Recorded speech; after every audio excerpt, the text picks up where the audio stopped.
We're making our way up the Hurleston flight of locks at the very start of the Llangollen Canal.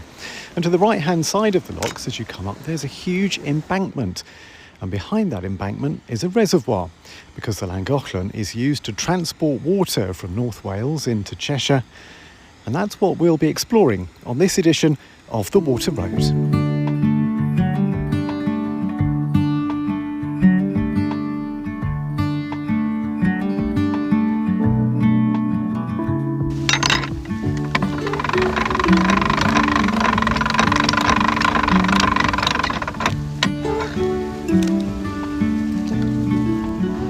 There are 4 locks at Hurleston that raise the canal just over 30 feet, and then just above the top lock is a weir, and the water from the canal goes over the weir and down a wide stepped channel into the reservoir itself.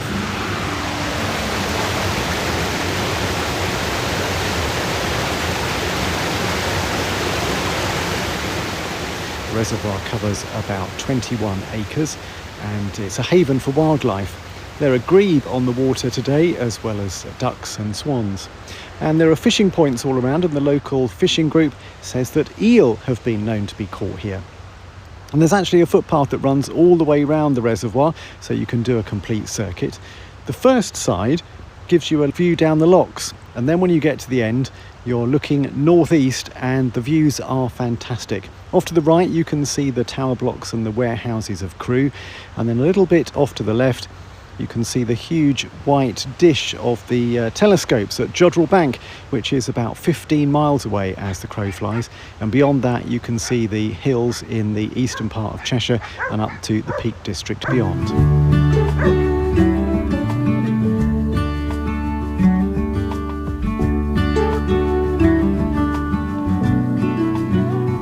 To find out more about how and why the Llangollen Canal is used to move water, I spoke to Rob Moore, the head of water services for Cheshire for United Utilities, and started by asking him how much water comes down the canal each day.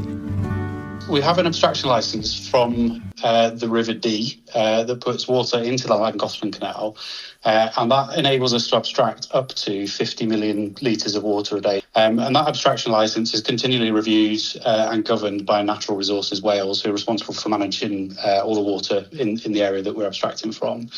So whilst we're allowed to take up to 50 million litres of water a day, our normal flows at Hurleston in terms of how much water we take out of the canal is between 30 and 40 million litres a day, or 12 to 16 Olympic swimming pools, the equivalent of. So can you actually vary the amount that you bring down, and how do you do that?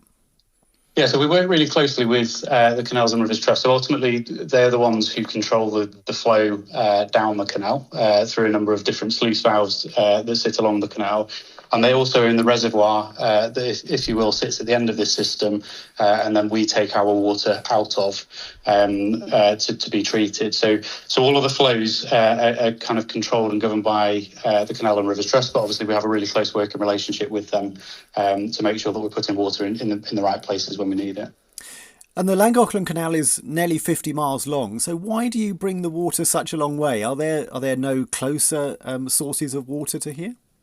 Yeah, it's a really good question. So ultimately, we look at where the water resources are, and obviously over from the River Dee, it's a really reliable source of water. So our treatment works at Hurleston supplies around about 160,000 people with clean drinking water every day.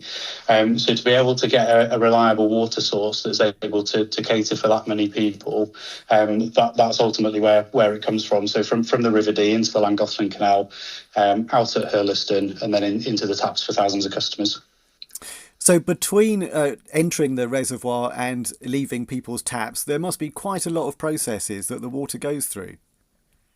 Absolutely, yes. So it's a 3-stage treatment works at Hurleston. Coagulation is the first stage, where we settle out some of the solids that are naturally occurring in raw water.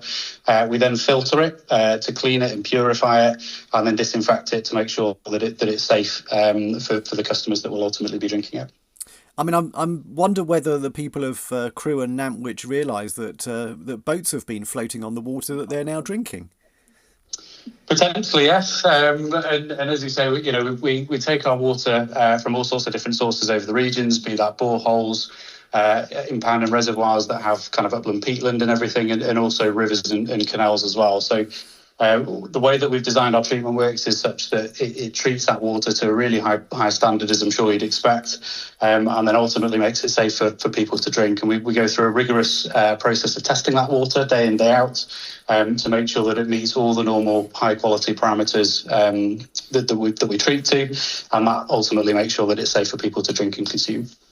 So the partnership that you have with the Canal and River Trust, because not only is it the canal that brings the water down, but they actually own and manage the reservoir as well, don't they? Is that quite unusual, or is that something that goes on quite a lot?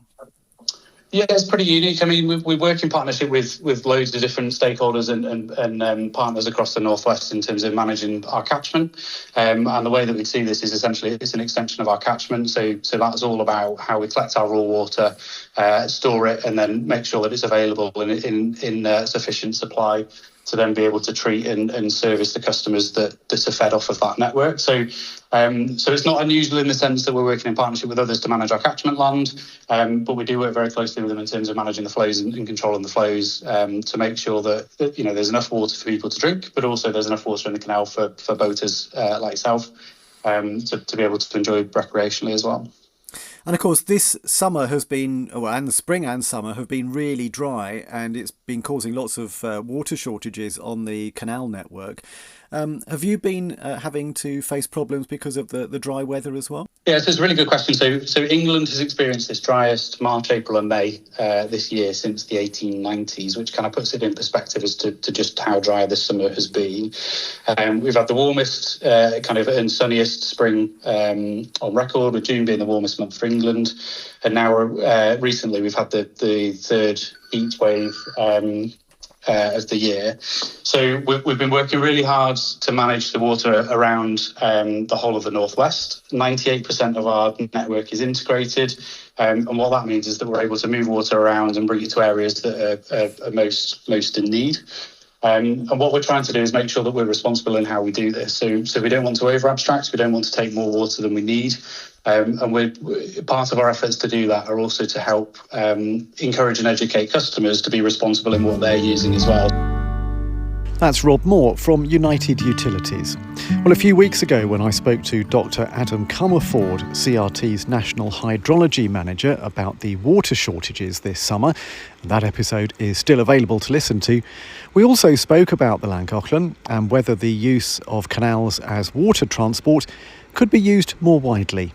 We are doing a lot of work with the water industry, particularly at the moment. There's a lot of pressure on the water sector to make sure its resilience for public water supply is getting better and better in the face of things like climate change and population growth and demand for water. So we're helping to be part of that solution. And one particular example we've been very closely involved with is what's called the Grand Union Canal water transfer. So that is proposed to take about 115 million litres of water per day from a water treatment works to treat it again to an even higher standard, to put it in the canal and then transfer it about 80 or so kilometres, 80 to 90 kilometres down through from the Midlands down towards London and the southeast, where it will then get abstracted again out of the canal, treated again and put into public water supply. So the benefits there are obviously for public water supply and the water companies involved, they improve their resilience at a price that is more affordable than some of the other options that would be available to a water company.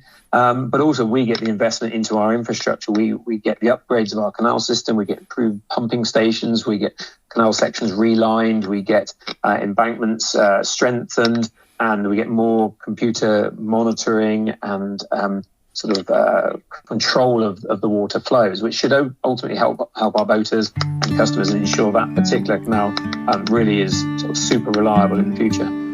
That's Dr. Adam Comerford, CRT's National Hydrology Manager. Well, the flow on the Llangollen Canal does have some impact on boating. Because all the water has to come round the locks, the bywashes can be very, very fierce, making it quite difficult to get into some of the locks from below. You need to sort of compensate by steering into the flow of the bywash a little, and then it pushes your bow over as you go into the lock.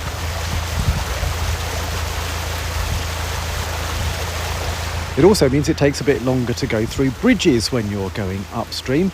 because, of course, the canal narrows at bridge holes, and it means the water flows faster. And further up the canal, where there are tunnels, it takes far, far longer to get through the tunnel going upstream than it does when you're coming back down.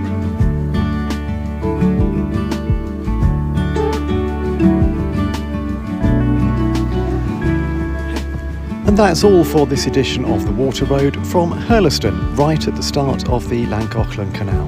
There'll be more episodes from the Llangollen as we continue our journey up this waterway.